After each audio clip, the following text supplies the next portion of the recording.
All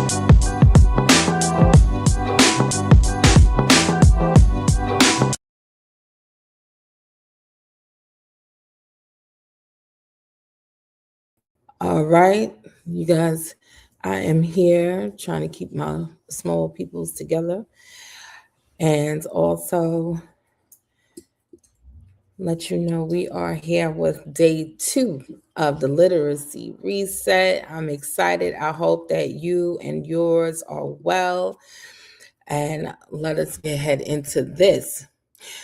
Most children are not struggling because they lack ability. They are struggling because they've been placed inside the wrong environment. Thomas Edison was labeled difficult. He was unfocused, distracting, behind. The system decided he was the problem. His mother decided the system was. And that decision changed history. Welcome back to the Literacy Reset 30 Days of Raising Architects. Today, we reset environment because the environment you build around your child will either shrink their identity or actually expand it.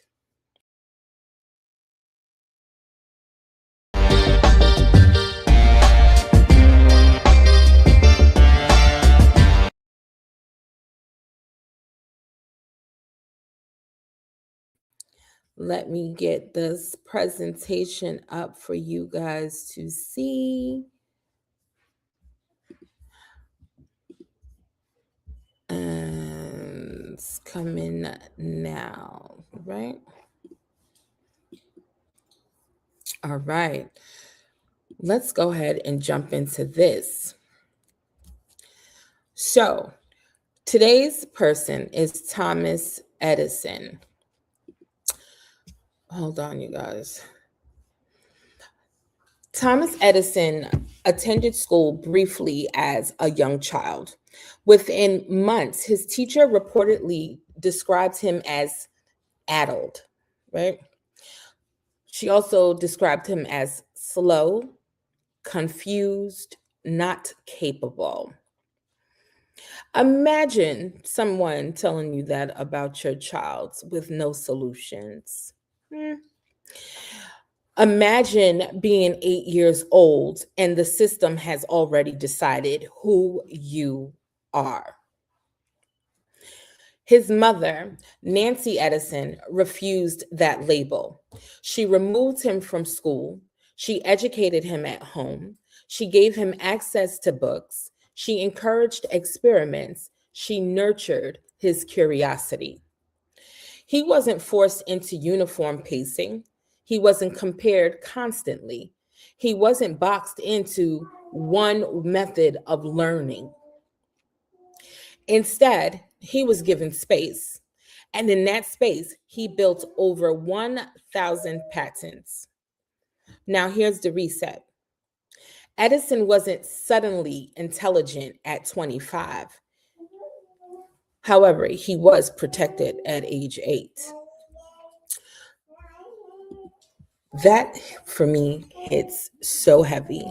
And it hits heavy because I actually remember having a family who was a part of the Reading for Smiles program who faced something very similar. And I've talked about this before in other settings. And for me, it was, this child is being labeled this, that, and the third. And he was one of my students and he was coming and I'm telling the mother, that's not what I see.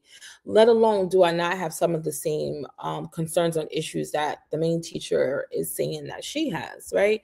And me not wanting to discredit anyone else's delivery, teaching methods, or whatever. But I was like, something is off there because he is able and capable of doing X, Y, and Z. So basically, long story short, in this process, the mom asked the teacher to kind of speak to me. She was hesitant. She didn't really want to do it. And I was like, it doesn't even have to be forced. I'm going to tell you this, and this is me talking to the mom. I think it's the environment. I think that he doesn't like his actual teacher, right? And that can be true. I don't know why we act like children don't have feelings or can't not like someone, right? We go past people all the time. We're like, not too sure about that person. So anyway, long story short, I told the mom, please listen. I don't know what she has. If you need me to come to an IEP meeting, I will, to advocate on his behalf, because that's not what we're seeing here. And long story short, the mom decided to test this child on the gifted and talented program, where he scored 98 percentile. So, of course, that teacher now, well, she had to eat the words that she said, right? And so I want everyone to be very mindful of that. Sometimes it is not the child in itself. Sometimes it could be the delivery of the content, enough time on the content, enough uh, space within the environment to be free, right? A wiggle room, or the environment itself is just the wrong setting. All right. I just had to tell that, because I don't want anyone. I mean, while my conversation is for educators and homeschooler parents of the like, for those of you who do have children in traditional schools and you're thinking of taking them out or whatever, whether you change the school, you change the setting, please keep environment always as a part of the thought and the conversation, because anything could add to the reasoning.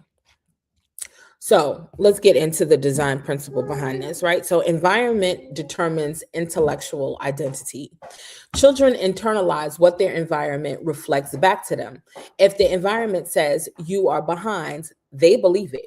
If the environment says you think differently, they explore it. If the environment says you are capable, they stretch. Homeschooling is not powerful because it's at home. It's powerful because it allows for design. The parent, or in private, right? For those who are also homeschooling or going through pods and things of that nature, because now it's just so many different alternatives. You control the pace, you control exposure, you control the feedback, you control the structure, you control the emotional tone. I'm going to say that again. You control the pace, you control the exposure, you control the feedback, you control the structure, and you control the emotional tone. Most families think curriculum is the foundation. It's not. Environment is. And literacy development, whether we're talking about reading, writing, thinking, is deeply emotional. If a child feels inadequate while reading, they avoid reading. If the child feels confident exploring ideas, they lean in. Edison's mother didn't just teach him content, she protected his intellectual identity. That is architectural parenting. I don't want that to go over anyone's head. I don't want that to be misstrued in any other type of way. There are times where we need to be clear and set that structure as firmly as possible as we can be, and nurture who our child is, or the children who we are leading on this academic journey. So I just want to make sure it's super, super clear about that. So here's how you can apply these principles today. One, audit your language. What does your child hear most often? Catch up, finish that. Why is this taking so long? Or are you using words such as, let's explore that? Tell me what you're thinking. Walk me through your idea. Language also builds identity. Design curiosity hours. One protected block weekly where your child can research something freely, something that they're interested in, something that they enjoy, something that they found inquisitive, or brought up as in a discussion because they heard it somewhere or heard it from you, right? It's not to be graded. It's not to be rushed. It's not performance based. Curiosity fuels literacy. And I will add to that with saying that discussion curates the space for safety and long-term learning. Mm, we want lifelong learners.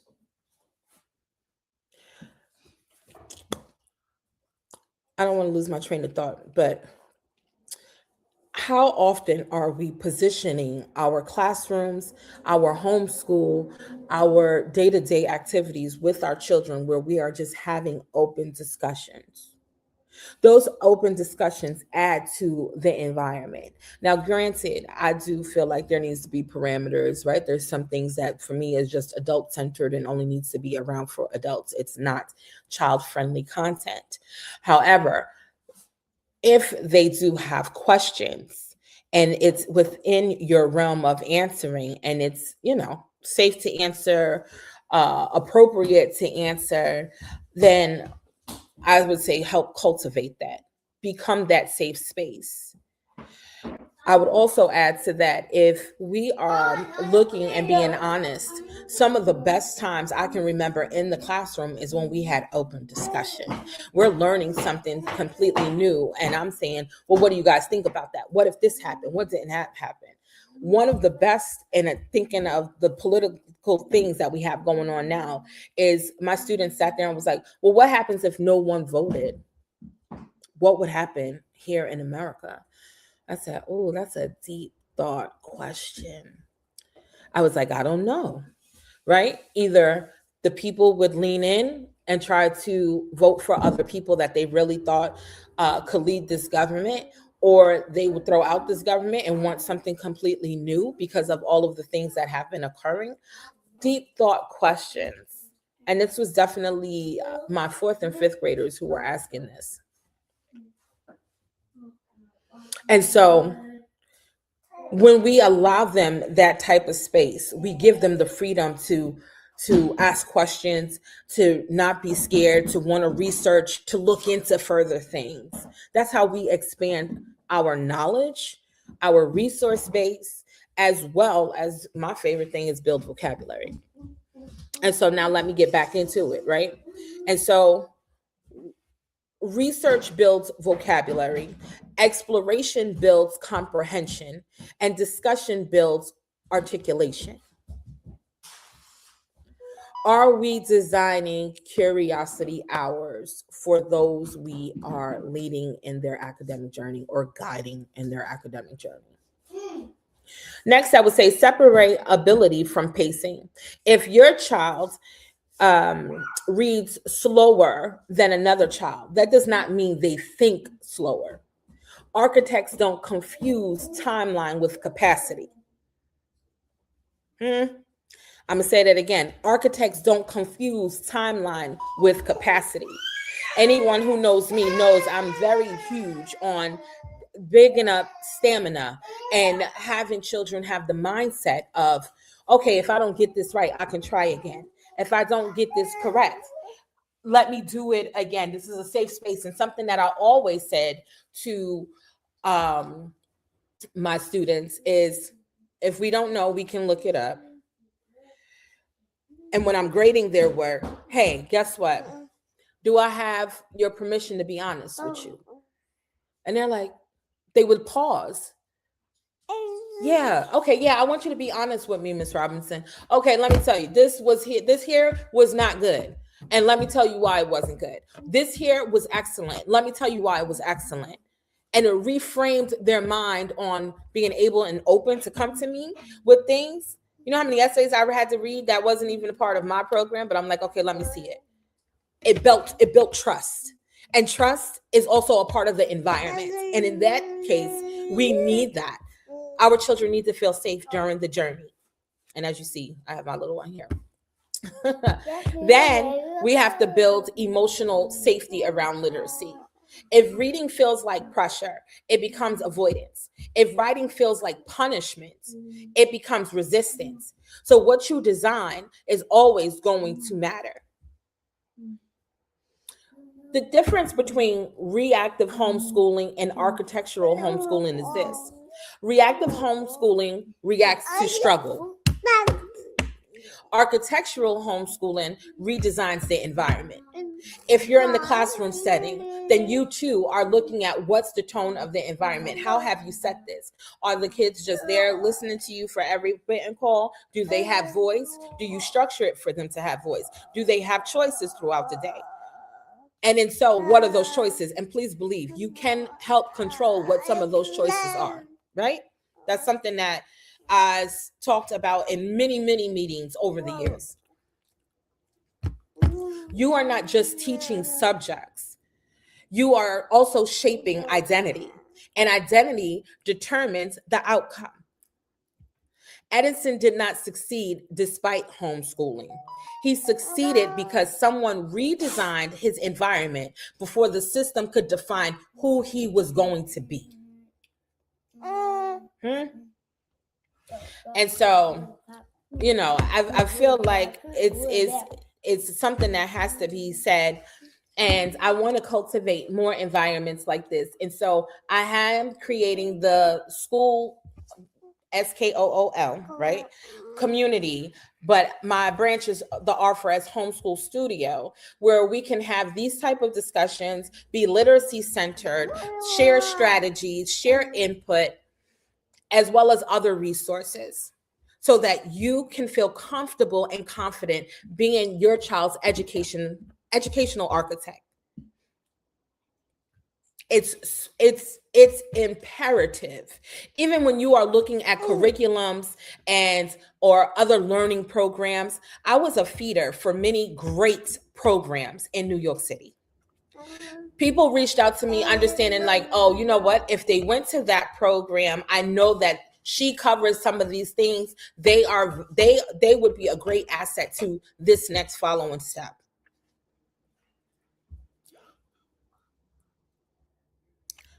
We can do that even in the homeschool space.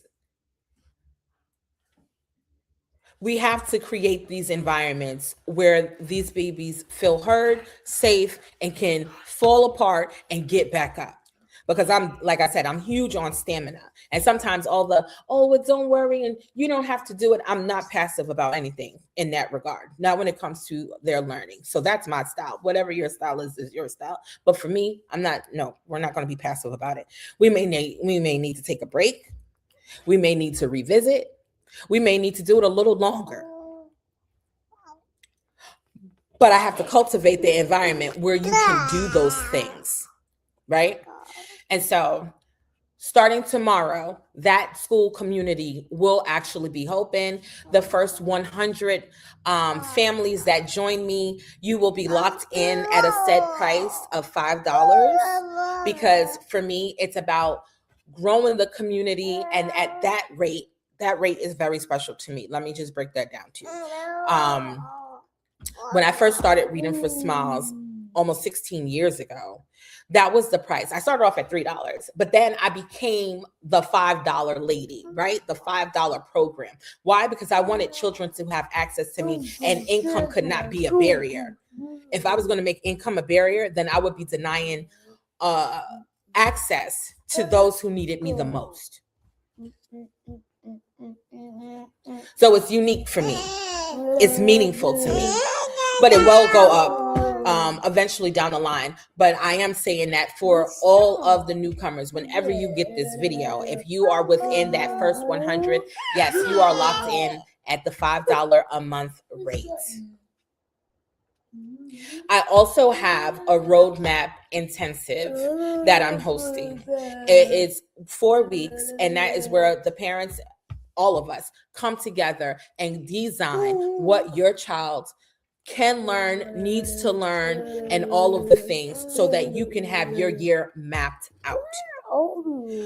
I laugh because there's a few things that I take super seriously, but literacy is definitely in my top 5. And so I believe that children need the best that they can have. And you can see mine is over here doing the most at this point. But he too knows mommy doesn't play when it comes to our learning time. And we're going to have fun with learning, even if that means including Spider-Man in almost every lesson, because that's his interest. And so I can help you do the exact same thing while also addressing the actual standards and needs that your child needs to know, so that they can prosper in their own lane, in their own time, and in their own capacity. I don't want to leave that out, but I have helped hundreds of children over the years, hundreds of families, hundreds of people who still stop me on the street saying thank you, right?